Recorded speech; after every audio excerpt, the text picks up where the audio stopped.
नाशिकमधून मन सुन्न करणारी घटना समोर आली आहे। सगळीकडे हळहळ व्यक्त होत आहे। महिलेच्या मुलानं रुग्णालयात धाव घेतली। कोसळलेली लिफ्ट पाहून त्यानं एकच आक्रोश केला। समाज माध्यमावर लाईव्ह प्रसारण करत त्यानं रुग्णालयाच्या कारभारावर ताशेरे ओढले। लिफ्टमध्ये नेमकं काय झालं?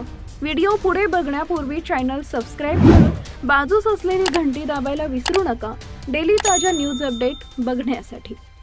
जेल रोड भागात गेल्या आठवड्यात उद्वाहन कोसळल्याची घटना ताजी असतानाच लिफ्टशी संबंधित दुसरी दुर्घटना सोमवारी आडगाव स्थित मवी प्रशिक्षण संस्थेच्या डॉक्टर वसंतराव पवार वैद्यकीय महाविद्यालय व रुग्णालयात घडली। रुग्णालयातील लिफ्टच्या मोकळ्या जागेत डोकावणाऱ्या सफाई महिला कर्मचाऱ्यांनी मान वर करून खाली येणाऱ्या लिफ्ट खाली अडकून ती गंभीर जखमी झाली। या घटनेची माहिती समजल्यावर संबंधित महिलेच्या मुलानं रुग्णालयात धाव घेत आक्रोश केला आणि रुग्णालयाच्या कार्यपद्धतीवर ताशेरे ओढले। व्यवस्थापन लपवाछपवी करत असल्याचा आरोप केल्यामुळे परिसरात एकच खळबळ उडाली।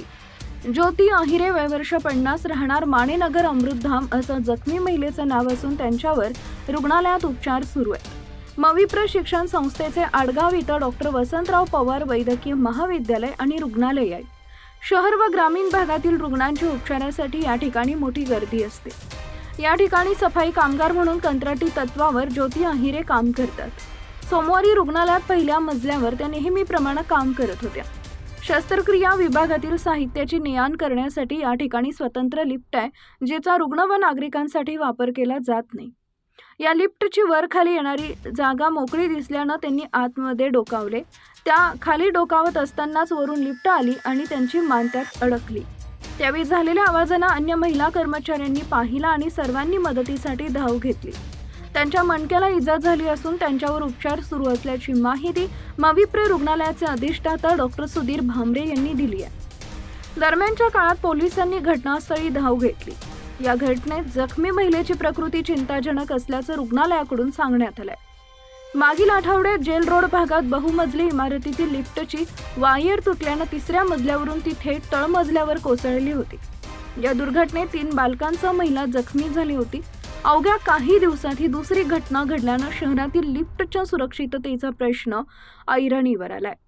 मुलाचा आक्रोश अगदी मन सुन्न करणारा होता। या घटनेची माहिती समजल्यानंतर संबंधित महिलेच्या मुलानं रुग्णालयात धाव घेतली। कोसळलेली लिफ्ट पाहून त्यानं एकच आक्रोश केला। समाज माध्यमावर लाईव्ह प्रसारण करत त्यानं रुग्णालयाच्या कारभारावर ताशेरे ओढले।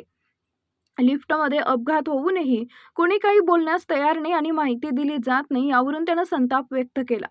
या संपूर्ण घटनाक्रमाचे त्यानं समाज माध्यमावर थेट प्रक्षेपण केले। रुग्णालयातील अधिकारी व कर्मचाऱ्यांनी त्याला समजावण्याचा प्रयत्न केला, परंतु तो कोणाचंही ऐकून घेण्याच्या मनस्थितीत नव्हता।